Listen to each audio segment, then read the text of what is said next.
think about a consultant or a contractor, right? Like, and think about an employer that needs tasks performed, right? Wouldn't it be more efficient for the employer to just hire contractors, hire consultants to do the task, or to hire you on a task on a per task basis, right? Like, oh, I only need to send one email campaign. I only need to, refactor one code base, refactor one class.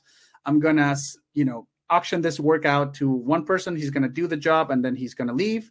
And that's it, right? Like, and you have your network of contractors that do all this job, all this task for you, right? So the imagine employers all of a sudden change to per task, right? Like, because it sounds more efficient, right? Like, oh, I only have to pay for the job that gets done, no slacking around.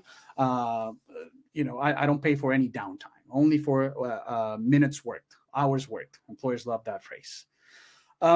Yeah, it sounds more efficient, but then what happens if, and in theory, no contractor is beholden to any one employer. You can all contract in and out as you see fit. You can refuse to take a task. You can say, like, no, I don't want to do that task, Mr. Employer. I'm not interested. Well, imagine that happens. Imagine that you as an employer, you need a task done. And you reach one of your contractors, your trustworthy contractors, and you tell them, like, hey, I had this task for you. And they tell you, like, no, I don't have time in my week for this task that you're assigning to me. I'm not interested. I'm getting paid. Somebody else is paying me more for the same amount of tasks. And all of a sudden, the employer finds that, the company, right, like this business finds that they can't find anybody to perform this task, and it's urgent. Well, now they're going to have to pay more for it. It's going to be a whole problem. Like, maybe they're going to need to bring in somebody else new. So now they have onboarding costs, right? So you can see that what started out as more efficient in theory, just paying per task and not paying for any downtime, it ends up being very inconvenient. And in the long term, it ends up being a lot less efficient. Why? Because if you just paid somebody, if you just bit the bullet as a company, as an employer, and paid somebody to be available whenever work needed to be done, whenever work needs to be done, the person that you hired wouldn't be able to say no, because you hire them to, hey, I'm paying you so that when there's work to be done, you do the work. And so that's exactly the situation that modern employers and modern employees, that the modern work arrangement find themselves in. This is baked into the system. This is unavoidable.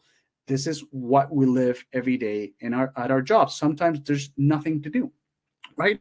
Sometimes, this is why busy work was invented, because employers do bite the bullet in that they understand that they have to pay for downtime, but they don't like this to be open, right? Like they don't like the arrangement to be that, oh, we know, like we let you know we let you do nothing while there's no work, right? So they're always kind of like coming up with work that needs to be done precisely because of this.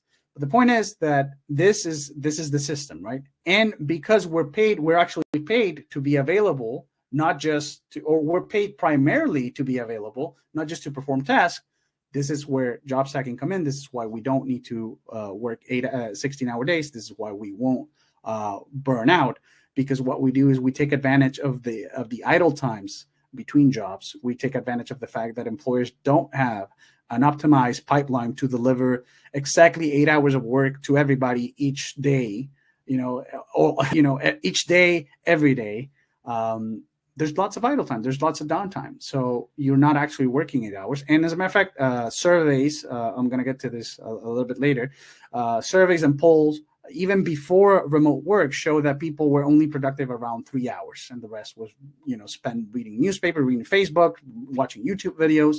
So job stacking is about stop wasting your time doing that. And you can just like get another job on top of it, on top of the one you already have. So that you exploit the idle times, and you only work around 8 hours, or I've worked 3 jobs, 5 jobs, 7 jobs. You still work around 8 hours, even with all those jobs, or even less than 8 hours. And so you what you're doing is you're multiplying your compensation while keeping your hours worked the same.